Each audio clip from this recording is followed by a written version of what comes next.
siku ya shangwe. Mungu ametenga maajabu, twamtukuza Mungu wetu. Bwana asifiwe. Tukae watu wa Mungu.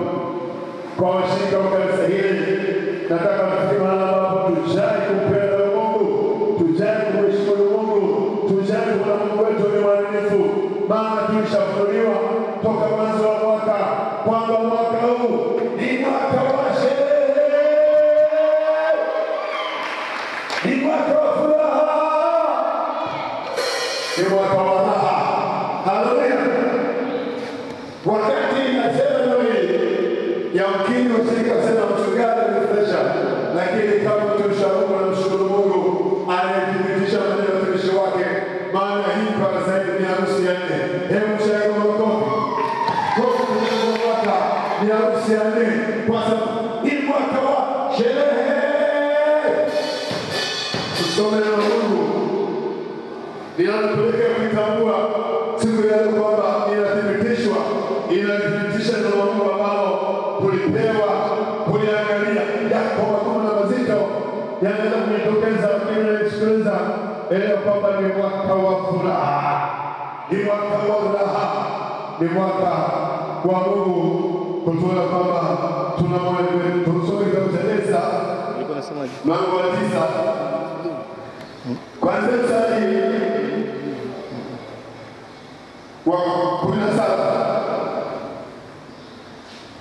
Neno la Mungu linasema kama ifuatavyo katika kitabu cha Esa mlango wa 9 mstari wa 17 mpaka 23. Hii ndio siku ya 13 ya mwezi wa Adari na siku ya 14 ya mwezi huo wakapumzika, wakaifanya kuwa siku ya karamu na furaha. 18.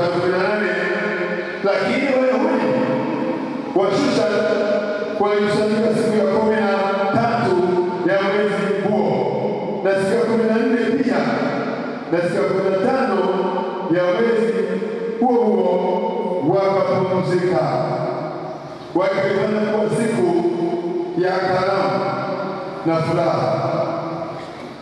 Kwa sababu hii Wayahudi wa vijijini wakaa katika miji isiyo na boma kuishika siku ya 14 ya mwezi wa Adari kuwa siku ya furaha na karamu,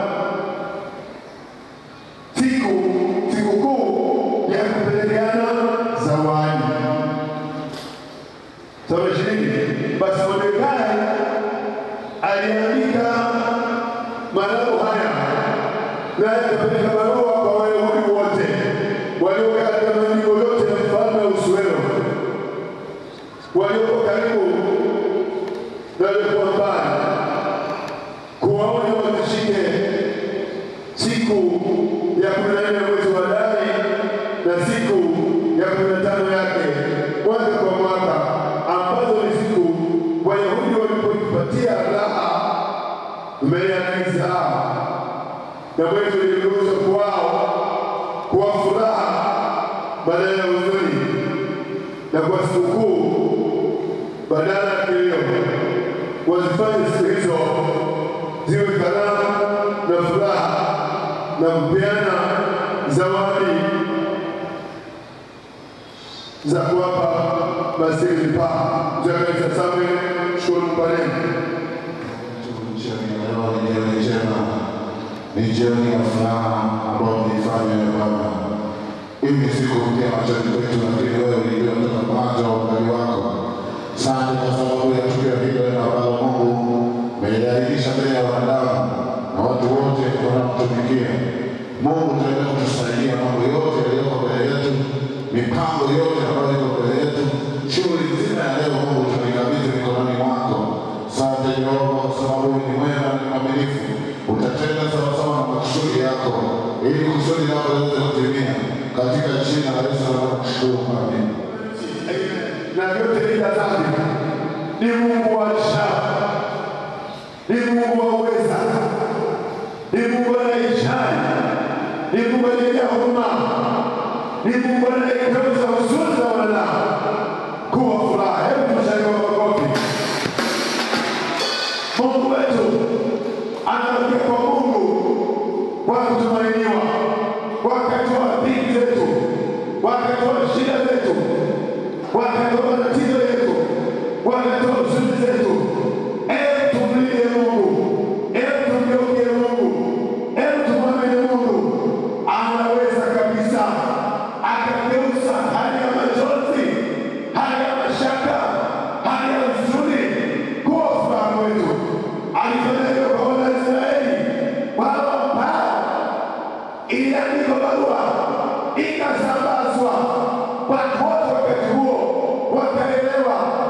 kwamba siku ya 13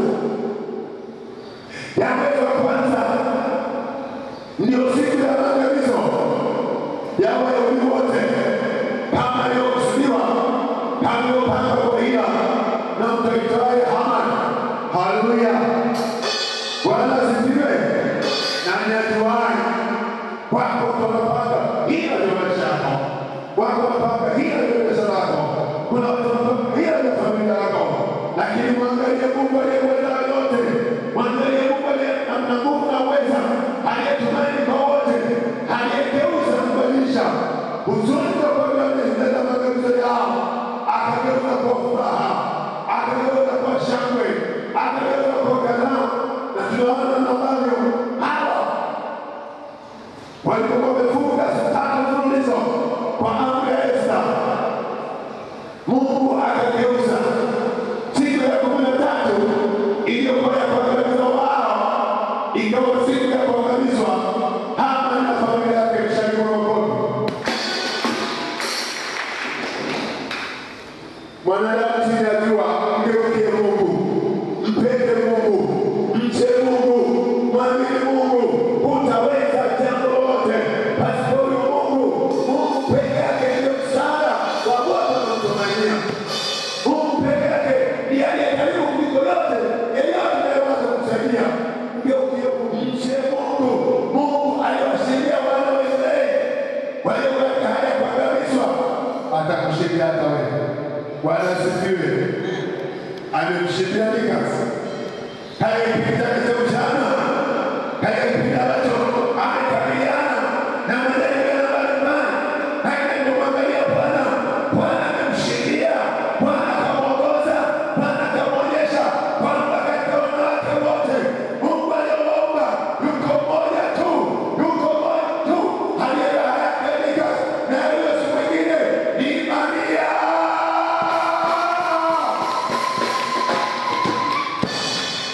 Wakati Nikasi anaendelea kulia Mungu, anaendelea kutafuta Mungu, akitembea huko mitaani, huko kazini, anakutana kwenye mabasi, anakutana kila kiangalia, moyo wake ukakataa, lakini aliposimama akaangalia macho, baada ya kumwomba Mungu jinsi anavyotembea, Mungu akamwongoza, ubavu wako si mwingine bali ni Maria.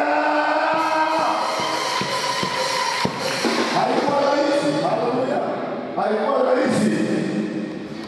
Ndipo Mungu wetu tukimtumainia, Mungu wetu tukimtwika fadhili zote, Mungu wetu aliyetuumba, anayetupenda, akamtoa mwanao wa pekee Yesu Kristo kuja hapa ulimwenguni, kila amwaminie asipotee, bali awe na uzima wa milele. Akawa msaada kwa katika siku ya maombi, akaita barua. Hana uhakika. Haleluya. Leo hii kwa Nikasi ni siku ya furaha. Kwa Maria ni siku ya furaha. Bwana asifiwe.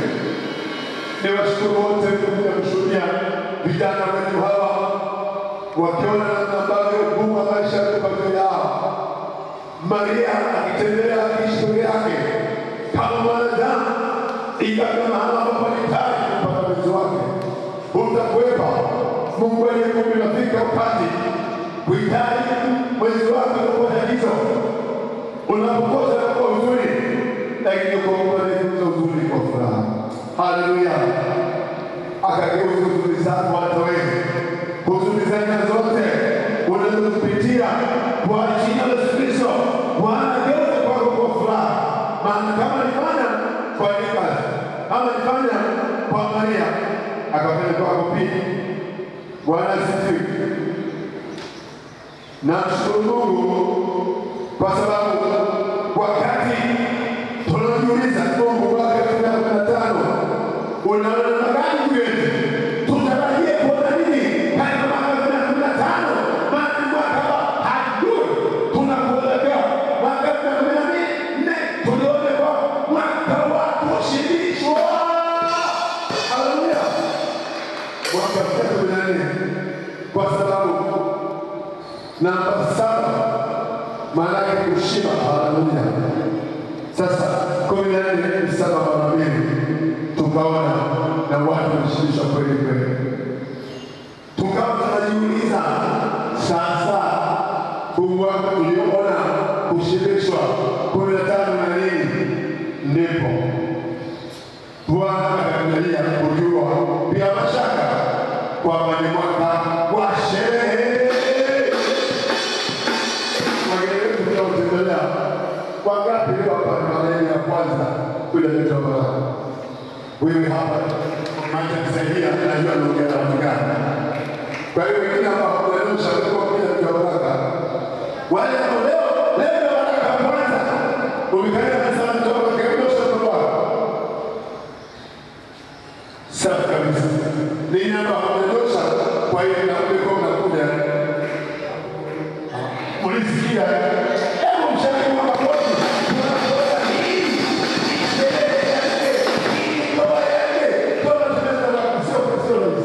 na Mungu anayetulisha maneno yake. Hata haya anatupianika Samaria pamoja na pesa na macho na usitikisa tuelewe Mungu si mwanadamu aseme uongo. Kila neno anasema Mungu linatokea.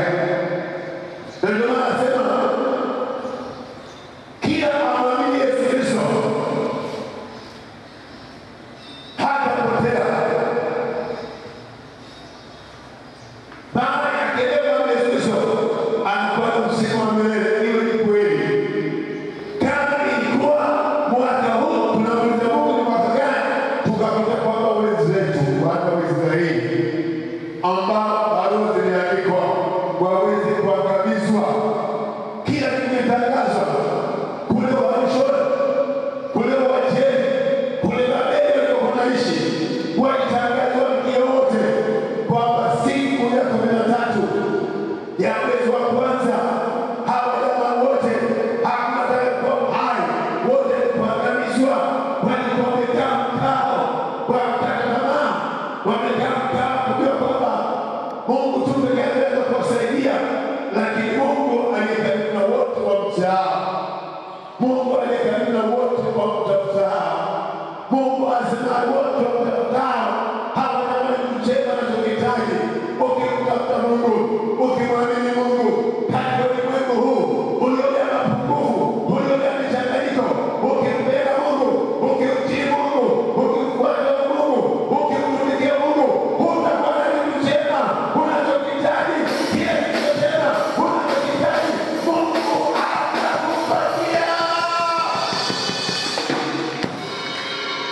Nikas alipatia kitu chema. Haleluya.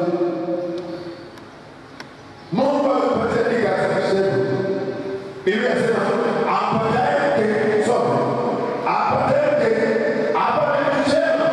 Kwa hiyo ukimcha Mungu, ukimpenda Mungu, ukimwamini Yesu Kristo, atakupatia kitu chochote unachotaka. Kitu chema utakipata. Leo una kwa sababu unapenda Mungu, kumtii Mungu, kumfuata Mungu, kumsikia Mungu. Kama leo Mungu anakupatia kila kitu chema. Mithali 18 tunaona Mungu kwa wale wasahau kutaa hawajamchema hitaji, maana Mungu atawapatia.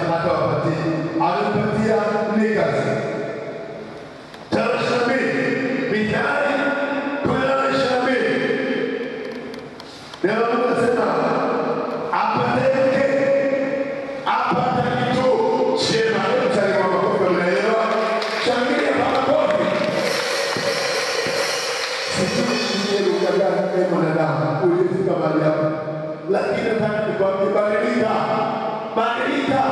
Unayo nafasi ya kupata chochote chini ya jua unachokipenda kilicho chema. Mungu asema anayo nafasi ya kupata chochote kilicho chema ukiamua kumtafuta Mungu, ukiamua kumfuata Mungu, ukiamua kumtii Mungu, ukiamua kumtumikia Mungu kwa mali zako, chochote moyo wako unataka. Haleluya. Chochote chema moyo wako unataka kapatia kazi. Haleluya. Mungu kapatia mke. Apataye mke apata kitu chema. Bwana asifiwe. Hivyo apataye mume apata kitu chema. Maria amepata kitu kilicho chema. Nafsi yake hawa Maria anampenda Yesu Kristo. Maria anampenda Yesu Kristo. Maria anamtumikia Yesu Kristo. Kubali leo uliyefika mahali hapa. Mungu wa mbinguni awe msaada kwako katika kila eneo la maisha yako. Anakupigania, anakulinda katika mambo ya kiasi gani. Umebeba na nafsi hii na wewe unaamua sasa kwa sauti hii kwa chote moyo wako unataka kilicho chema. Bwana asifiwe. Kusudia sasa. Mungu yuko mbali. Yesu yuko karibu sana na wote wamchao, wote wapendao, wote wanaomtii, wote wanaomwamini, wote waliokataa. Akija dunia hii kujua kwamba yuko Mungu, yuko mbinguni, lakini macho yake ukimbia duniani wote kuwataka wote kwa mioyo yao kamili mbele kwa Bwana. Alionyesha Mungu mwenye nguvu kuwasaidia katika mahitaji yao.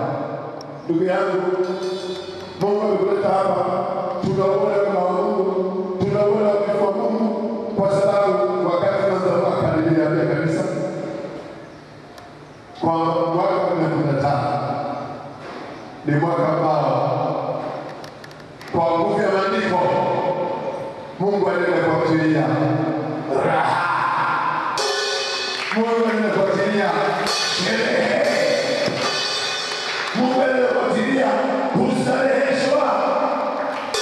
Sasa unaweza ukaliona linatokea wapi? Nataka ujue kwamba yuko Mungu alimwambia. Yuko Mungu ambaye kila anayosema kwenye Biblia tunalosoma ni kweli tu.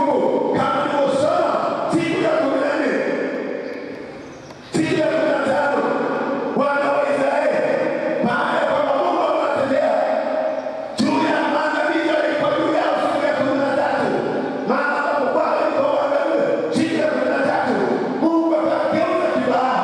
Hata sasa yeyote aliyekinyume na mpenda Yesu Kristo anapanga maangamizi yako. Mungu akageuza maangamizi hayo yasiwe juu yako, yawe juu yake kwa jina la Yesu. Pedro alikuwa kusaidia wana wa Israeli walipoona kwa macho yao wanaangamiza Hamani na wanawe, wanaangamiza mbele za macho yao, wanatuliwa mbele za macho yao. Wakafanya siku ya 14 iwe siku ya kupumzika. Hawa ni Bwana kama ilivyo Tanzania, waliopombea, waliopomaza, waliotanga, waliojua kwamba Mungu amewashindia, anawaangamiza maadui zao, wakaona siku ambayo ilikuwa wameangamizwa, Mungu akageuza kuwa siku ya furaha kwao. Haleluya. Maana baada ya huzuni akageuza kuwa furaha. Waliokuwa waangamizi wakaona maadui zao wanaangamizwa, wakasema siku ya 13 wacha tupumzike, wacha tushereheke, wacha tupeane zawadi, maana Mungu ametushindia. Bwana asifiwe. Waliokuwa wakawa wakushu sana kama leo Dar es Salaam wakawa wakuu, wao wakasema siku ya 14 wangeweza kupumzika. Pia siku ya 15 kwao wakasema pia iwe siku ya kupumzika. Siku ya 15 wakaomelewa na 15 unaona siku ya kupumzika. Haleluya. Siku ya furaha, siku ya raha, siku ya karamu, siku ya sherehe. Ili wewe kama yuko Mungu ambaye akisema anatimiza kabisa. Na kama ukijua ile imani yako ndivyo hivyo. Bwana asifiwe. Ndivyo hivyo kwa mwaka 15. Tunasema 15 kwa hesabu nyepesi za kikwetu. 15 mwaka 5 na 3. Bwana asifiwe. Hesabu ya kweli nyepesi. 15 mwaka 5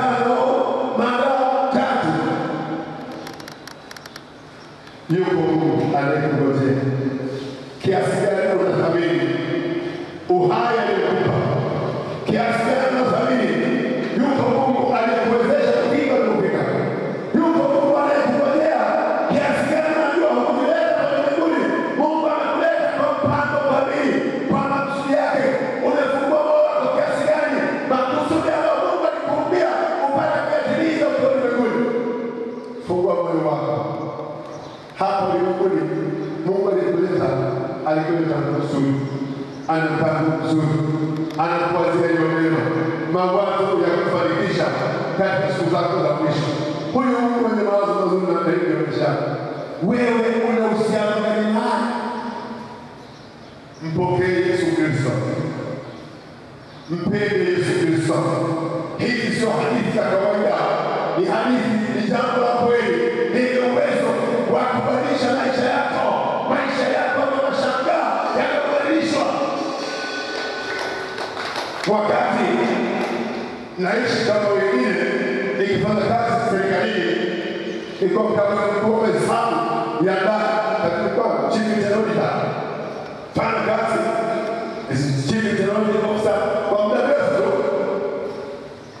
Kama wewe mkoba wameiba mali nyingi, kama unasema hatujui tumboro, lazima mtukubwa kwa hiyo akamkaba na taarifa fatuma kwa mkoba nikakabwa maana kuna wingi umetokea mkubwa serikali inajua. Haleluya. Nikaenda mkoba kuwakabua wezi wa maana kama mkazi mkubwa amesema ndani. Ilipofika kule nikamkana mtu mmoja, Mungu amesema juu yake hapa Tanzania anaitwa Christopher Makasege. Akaeleza habari za huyu Yesu anaweza kubadilisha maisha ya wanadamu. Nikasema huyu Yesu ndio mtandao akayote mimi nisaidia. Nikajiuliza na kipindi hicho hakuna kinachotokea kama kuvuta sigara. Na kuvuta sigara inaletea kifua. Nataka kuanza siwezi kuanza maana nimefuta miaka 23 kwa. Fanya kila kitu kwa kuvuta sigara kama sipendi. Lakini dhambi haitoki kelele na mbele. Bwana asifiwe. Amen. Sasa kwanza nilipokea Yesu Kristo. Nilipokea Yesu Kristo, maisha yake yakabadilika. Maisha yake yakabadilika. Lugha yake yakabadilika. Kikabadilika. Haleluya. Iko ndugu yangu, maisha yake yakisha duniani mafupi. Yamkini Mungu anasema mtu mmoja katika harusi hii. Wewe karibu. Utaendelea wewe Yesu ataleta. Nashukuru wakati huo kamilifu alikuwa pale mkubwa mzuri tu. Kwa hiyo nilisoma nimeendelea mlango lakini mlango akanisaidia kuyapumzisha. Bwana asifiwe. Bwana asifiwe. Nikwambia ndugu yangu, umekuja kwenye harusi hii. Hawa vijana Mungu ametumia kama punda. Aiyo imani zetu ambao tunajua mwaka huu tunatarajia kufanya kitu gani na tunaona kimoja kingine kitendeke.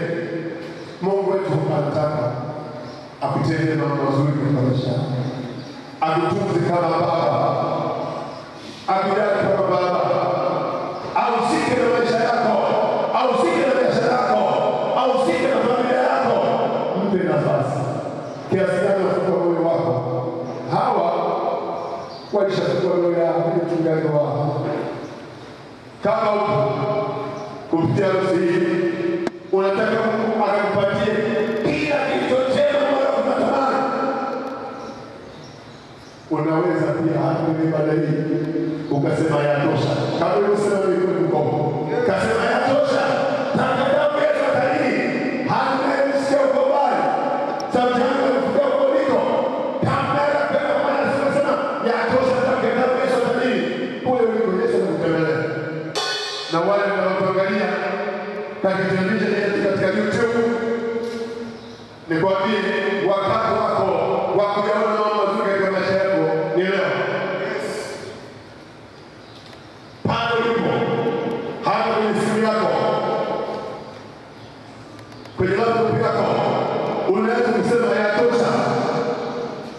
nipe kusomesha, nipe kusomesha kila kilichosema moyo wako nataka yeye anipe. Hebu sema kwa Mungu.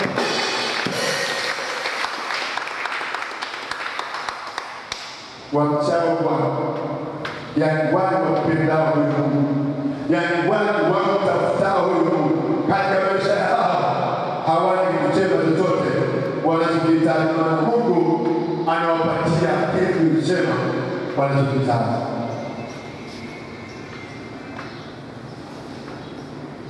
Nimesema nikupe nafasi ili neno la Mungu ni mbegu hata kufika kwako.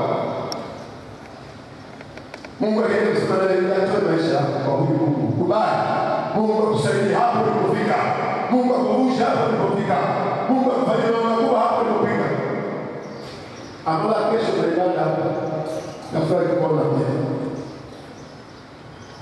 Apataye mke kama Nika aliyopata Maria, amepata kitu chema. It's not speaking, but God speaking. Hallelujah. Asemaye Biblia inasema apataye mke, apata kitu chema. Ukielewa kinasema apata kibali kwa Bwana. Kibali ni Mungu kuingilia katika maisha yako. Nika kibali cha Mungu kimetulia kwa Yesu Kristo. Inao ifungue kwa Yesu Kristo. Maana apata mke, wewe kitu chema. Neema ya Mungu kimetulia katika Yesu Kristo. Tulikamata kwa Baba mshukuru, umetulia katika kwa hawa, tulinde maneno ya baraka, tulinde maneno ya tumaini, tulinde maneno ya Bwana, yanabadilisha maisha yetu, yanabadilisha neno letu, yanabadilisha sauti zetu. Tumetembea katika uwepo wako, tumetembea katika ulinzi wako. Baba, tunatembea katika nguvu za Roho Mtakatifu hawa na wale wote ambao Bwana kwa njia ya mitandao wanamsikia na kufuata mahubiri haya. Gusa mioyo yao. Yatosha Bwana, wamependa kwenda wakikosa vile ndio vyema nataka kwa kipindi kirefu, lakini wote wamsahau Bwana, wote wamsahau Bwana. Hawana kitu chema wanachokihitaji, maana wapatia kile kitu chema wanachokihitaji. Kama wapatia nika uliupatia kwa wema. Baba wabariki wote katika Yesu wetu. Amen. Sasa maruhusu asimame. Maruhusu asimame. Na bisimame macho. Tumekutana hapa leo mbele za Mwenyezi Mungu na mkutano huu ili kuwaunganisha Nikas na Maria katika ndoa takatifu ambayo imesifiwa na Mtume Paulo kwamba iheshimiwe na watu wote. Kwa hiyo haifai mtu yeyote kuingia katika hali hiyo kwa haraka ama kwa kutokufikiri, bali kwa utaratibu katika kumcha Mungu.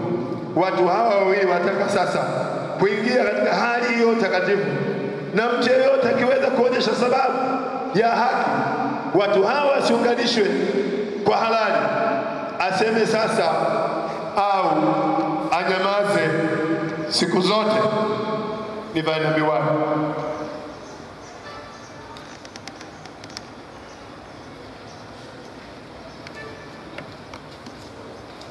Akiwepo na anyoshe mkono nimsikilize, na kama sheria ya ndoa isemavyo tumetii na kutangaza ndoa siku 21 kabla. Kama yupo mwenye sababu ya haki, hawa nisiwaunganishe katika ndoa takatifu, na aseme sasa.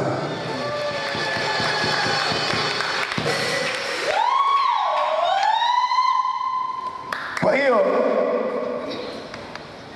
naja kwenu Nikas na Maria, kama mtakapojibu katika siku ya hukumu ya kutisha, ambapo siri zote za mioyo ya watu wote zitafunuliwa, na wataka ninyi mkiri sasa mmoja wenu kama anacho kizuizi cha kuwazuia msiunganishwe kwa halali katika hali takatifu ya ndoa. Kwa kuwa jueni sasa kwamba watu waunganishwao kwa njia isiyoamriwa na neno la Mungu hawaunganishwi na Mungu, na ndoa yao si halali.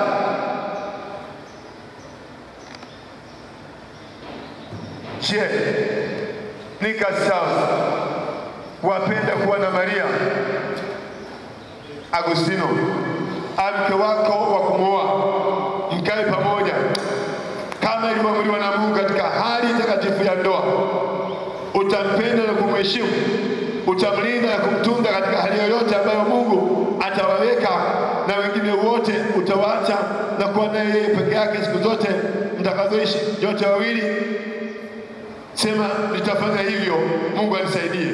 Ndio, nitafanya hivyo, Mungu anisaidie. Hebu mshangilie kwa makofi. Kwako Maria Agustino Nevele wapenda kuwa na Nikas Charles mume wako wa kuoa, ili mkae pamoja kama ilivyoamriwa na Mungu katika hali takatifu ya ndoa. Utampenda na kumheshimu, utamtii na kumtunza katika hali yoyote ambayo Mungu ataweka, na wengine wote utawaacha na kuwa naye peke yake siku zote mtakazoishi yote wawili? Jibu, nitafanya hivyo, Mungu anisaidie. Ndio, nitafanya hivyo na Mungu anisaidie. Tumshangilie kwa makofi. Basi Nikas mshike Maria mkono wake wa kulia kwa kula kwa kulia. Nikas ukishamshika Maria mkono wake wa kulia, sema, nakupokea wewe. Mtaje majina yake matatu. Sema, mimi, jitaje majina matatu.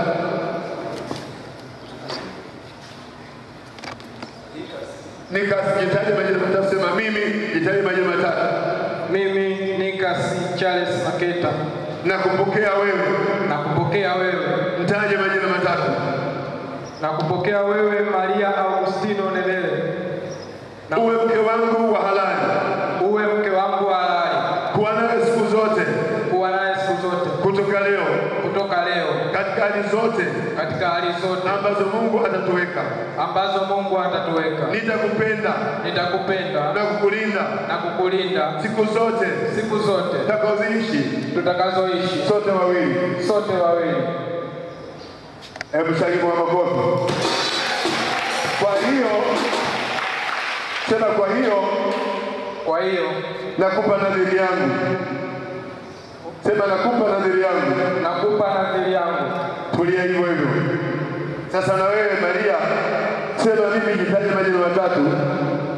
Mimi Maria Agustino Nevele. Nakupokea wewe, mtaje majina matatu. Nakupokea wewe Nikas Charles Maketa. Uwe mume wangu wa halali. Uwe mume wangu wa halali. Kuwa nawe siku zote. Kuwa nawe siku zote. Kutoka leo. Kutoka leo. Katika hali yoyote. Katika hali yoyote ambayo Mungu atatuweka. Ambayo Mungu atatuweka. Nitakupenda. Nitakupenda. Na kukutii. Na kukutii. Siku zote. Siku zote. Tutakazoishi. Tutakazoishi. Sote wawili. Sote wawili. Kwa hiyo.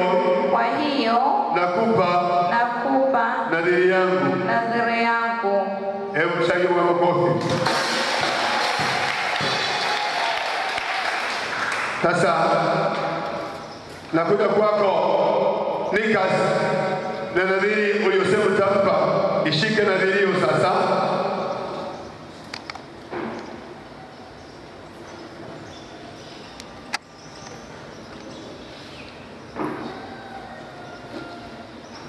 Hebu Besimani, naomba nadhiri hiyo niletee.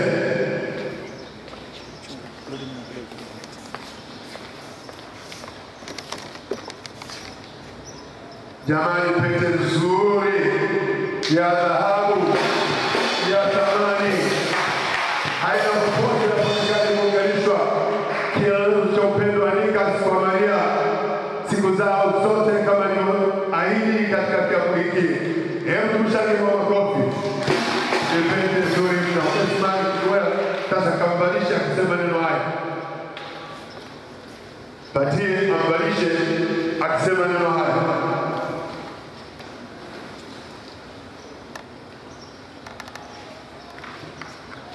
Nikas, watu wanasema hawana uhakika kama huyo ndio Maria mwenyewe. Kumbe hebu mfungue hilo shela ili tujue ni mwenyewe kabisa.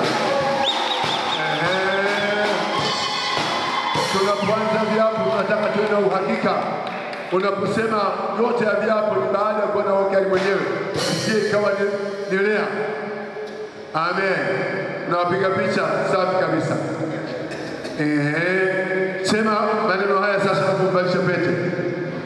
Sema mimi jitaje majina yako matatu. Mimi Nikas Charles Maketa. Nakupa wewe. Taje majina. Nakupa wewe Maria Augustino Nevele. Pete hii iwe ishara ya kwamba wewe ni mke wangu niliyekuchagua, na pia iwe muhuri ya ahadi yangu ya kupenda bila kukoma na kwa ukamilifu. Mungu nisaidie. Hebu tumshangilie kwa makofi mbalimbali sasa mpaka kabisa. Balishe mpaka kabisa. Amen. Kielelezo cha utii. Na Maria ukaonyesha utii katika maisha yenu yote, ukaonyesha kumpenda na kumtii kama nilivyoonyesha mbele yetu. Sasa matron kama naye Maria anayo ishara yote ile, basi naomba niangalie.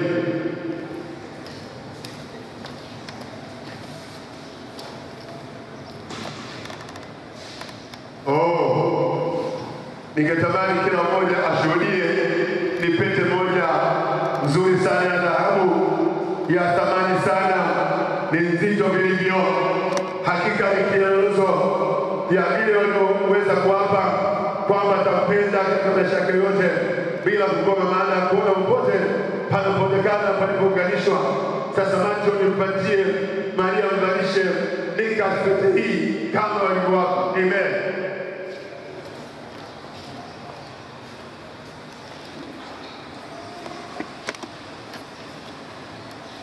Sasa mvalishe ukisema neno haya Maria. Sema mimi, nitaje majina haya matatu.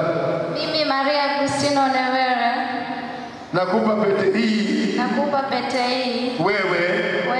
Taje majina matatu. Wewe Nikas Charles Maketa. Ili iwe ishara ya kwamba wewe ni mume wangu niliyekukubali, na pia iwe muhuri kwa ajili ya ahadi yangu ya kukutii bila kukoma na kwa uaminifu. Mungu nisaidie. Hebu tumshangilie kwa makofi. Basi na pete hizi ziwe ukumbusho kwenu siku zote kwa nadhiri hizo mlizoziweka siku ya leo, tena ziwe alama ya upendo wenu ambao mnapendana. Tuombe. Pigeni magoti, watumishi wa Mungu wakiwepo miongoni mwetu, tushirikiane wazee kanisa tungaji. Na ningependa ndugu wa karibu wa pande zote mbili wasogee mahali hapa tukiombea baraka na mafanikio.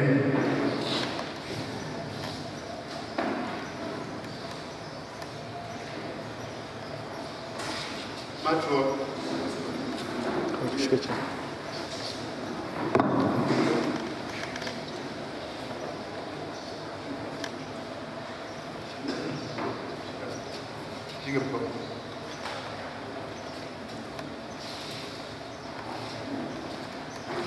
Baba yetu Mungu uliye mbinguni, uliyempanga siku ya leo kwamba ni siku ya shangwe, ni siku ya sherehe, ni siku ya furaha kwa vijana wetu Nikas na Maria, ambao kuanzia sasa Bwana kwa ukiri wao wamekusudia, wameamua ya kwamba atakuwa mke na mke.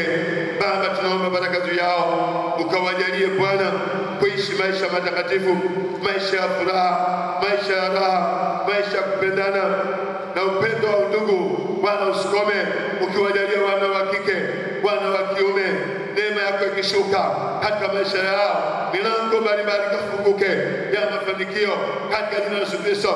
Mungu wa mbingu na nchi, Mungu kawatetee wa maadui zao na zote, wajalie Mungu wa mbingu na nchi ushindi katika maisha mapya tunaombea baraka, tunaombea ushindi katika jina la Yesu Kristo. Baba, tunakushukuru kwa sababu unafanya zaidi ya tuyaombayo. Kwa Yesu Kristo Mwokozi wetu. Amen. Amen. Mungu awabariki sana. Simama sasa. Simama. Amen. Simama. Mshike mkono wa kuume.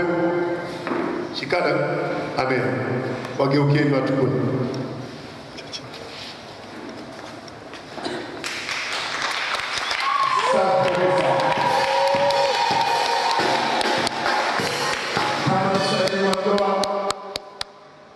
Chini ya sheria ya ndoa ya mwaka 71 kilipia kama mchungaji chini ya neno la Biblia Assemblies of God na watangaza hawa kama ni kwa mbele zetu na kutaka wenyewe kwamba ni mtu na mke wake. Alipounganisha Mungu mwanadamu asitenganishe. Nikipo mkee kitatenganisha. Kuanzia sasa wakitembea pamoja na kiao na yao, si wawili tena katika macho ya Mungu, bali ni kimwili moja.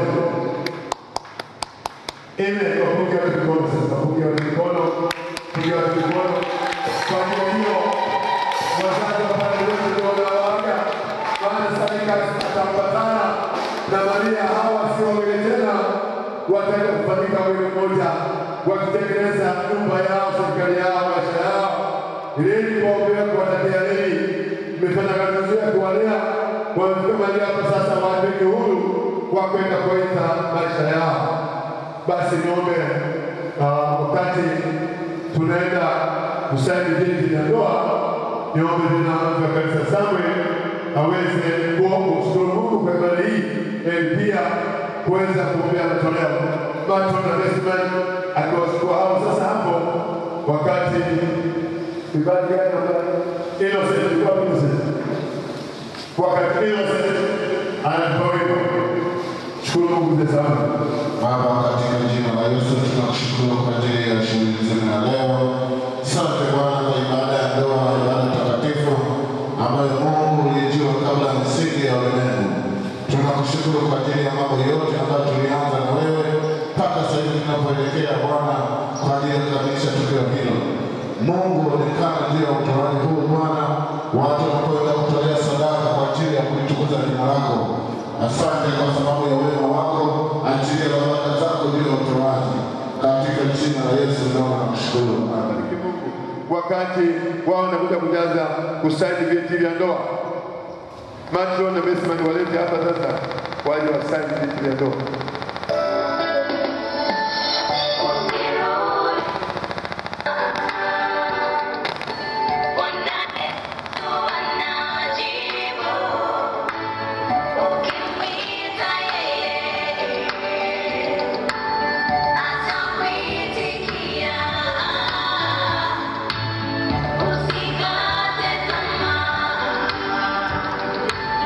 One night, one night, Lord.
ya Kiingereza inaanza saa 1 asubuhi na tafsiriwa pia kwa lugha ya Kiswahili. Kwa kama unaona hauna muda wa kutosha, unaweza kukaja ibada ya kwanza saa 3 ukaweza kwenda nyumbani ukaendelea na shughuli zako.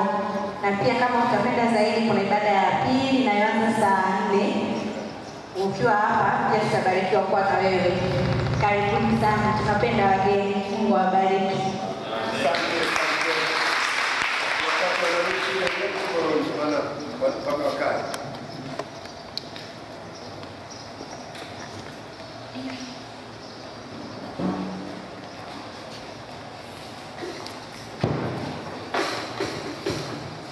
Kumwamini Mungu, kila kitu kinawezekana na kisichowezekana kwa Mungu. Uendelea kumwamini na kuwa mwaminifu kwake.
Asante Miriam.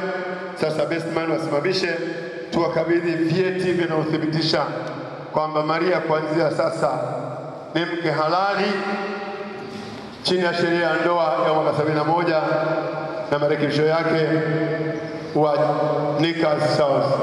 Na vivyo hivyo Maria ni mke halali, Nikas ni mke halali wa Maria. Na napenda kusema hivi, mama uliokuwa hapa unayekaa na mume wako huna cheti cha ndoa, ni kushauri kwa upendo, huyo mume kama anakupenda, muombe mbariki ndoa yenu, uwe na cheti cha kukulinda. Kama mkaendelea kukaa katika hali hiyo bila cheti cha ndoa na mume wako akafa na mkajalia kufanikiwa katika maisha yenu, ndugu za mume wako watakunyang'anya kila kitu, maana nafahamu ulikuwa kimada, hukuwa mke wa halali, kwa sababu kuna watu waliishi wakazaa watoto. Mmoja alikufa wakasema tumekaa miaka mingi na tumekaa na watoto. Jaji yule akasema kama mlikaa miaka mingi mkiwa na wakati wa kudhibitisha kwamba mnapendana na hiari ukaka mtu, lakini kama kufanya hivyo basi ndoa yenu haikuwa halali. Kwa hiyo sio kasema miaka unaokaa na mume wako itakutetea. Nikushauri mwambie kama nakupenda, bariki ndoa yako, alafu akupe cheti cha kulinda. Sasa hiki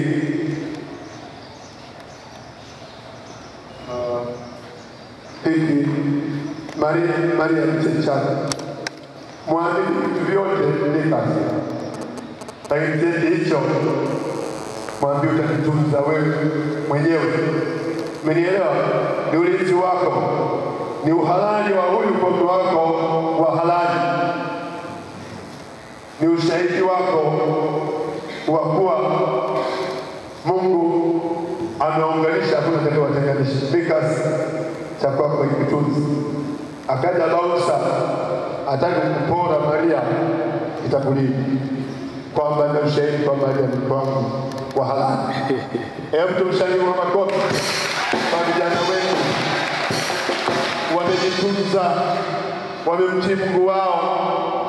Hata siku ya leo tunashangilia, mbingu zinashangilia na watu mbalimbali wanafuatia katika mtandao. Maana katika kanisa letu hili hatuangalii waliofika hapa, tunajua tumeingia katika mtandao. Kwa hiyo watu wote wa dunia wanaifuatilia hii harusi, wanaifuatilia hii ndoa. Hata wewe ni kwamba wanakuona watu duniani kote. Kwa hiyo nataka watu wote wajue tunafurahi sana kwa vijana walijitunza, hata leo wametuleta mahali hapa. Basi tunapofika mwisho, basi naomba nimshukuru Mungu. Baba yetu Mungu wa rehema, tunasema asante sana kwa sababu mwanzilishi wa ndoa pale kuanzisha, Baba mwendelee kusimamia na kuongoza, maana kuna wae yote awezaye. Mungu afanya haya kadumu kama kuhusika. Hawa vijana walikuhusisha kwa njia ya maombi, uliwaongoza kwa watunza, kwa walinda. Baba yetu Mungu wa rehema, tunapofika mwisho wa ibada hii, tunaendelea kukupa sifa na utukufu. Peke yako Mungu wetu wastahili kutukuzwa. Muumba mbingu na nchi na vyote vijazavyo, uliyejaa huruma na kwa huruma zako hatuangamii. Baba asante, hata tunapotoka mahali hapa, wote waliokuja watunze, walinde kama tulivyoendelea Baba kuikataa mvua za uharibifu. Hata saa hizi tunakushukuru, maana umeshanyamazisha na tunaendelea kuzipinga mvua za mafuriko, mvua za mawe, uharibifu mkubwa uliotendeka kule Kahama. Tunaendelea kupinga katika nchi nzima ya Tanzania. Hatuhitaji tena kuona mvua za mawe, mvua za mafuriko. Kwa jina la Yesu Kristo tunazinyamazisha, tunazifunga kwa jina la Yesu Kristo. Baba, tunaomba mvua za baraka, na pale tulipotangaziwa iko mikoa ya ukame, tunaondoa ukame kwa jina la Yesu Kristo.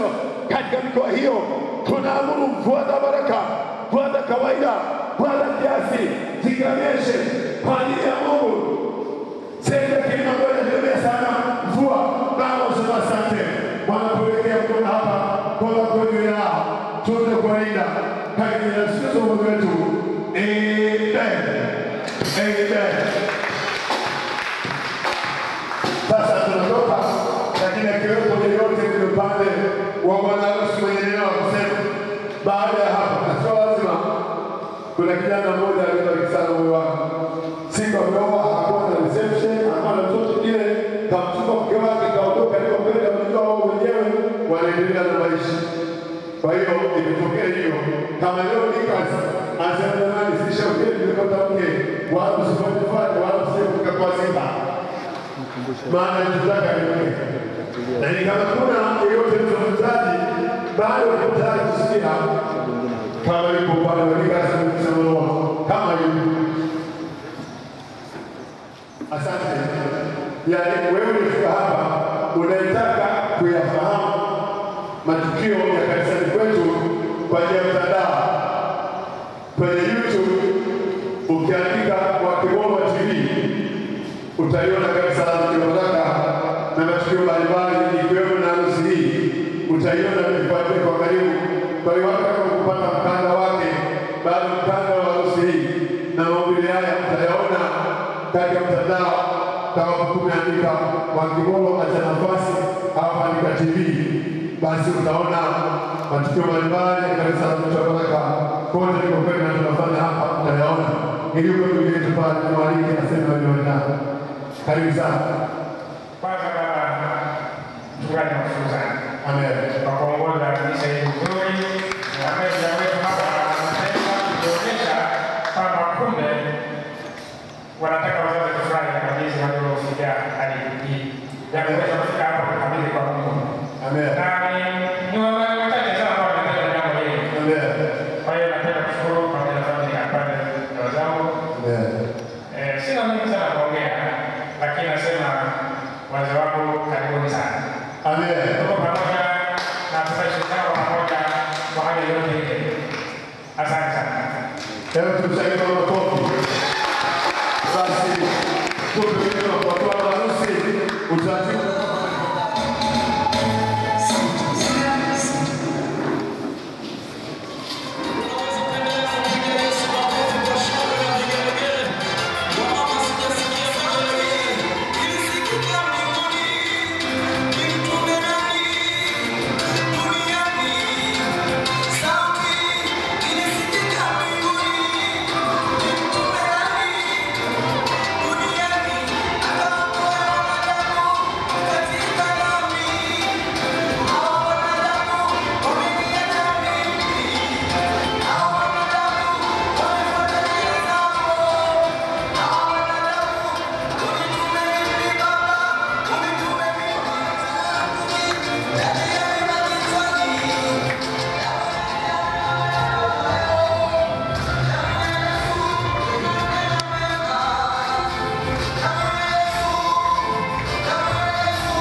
Mungu awabariki sana.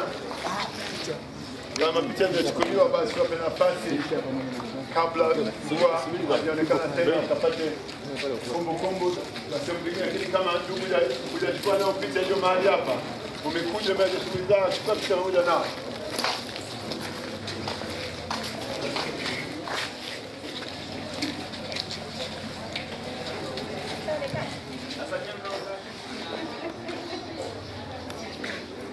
Kwa sababu ya mvua hata mahudhurio haya kudhania kile tunachukua nao mdogo mdogo ya hatari sana. Hapa nitembea naye kabisa.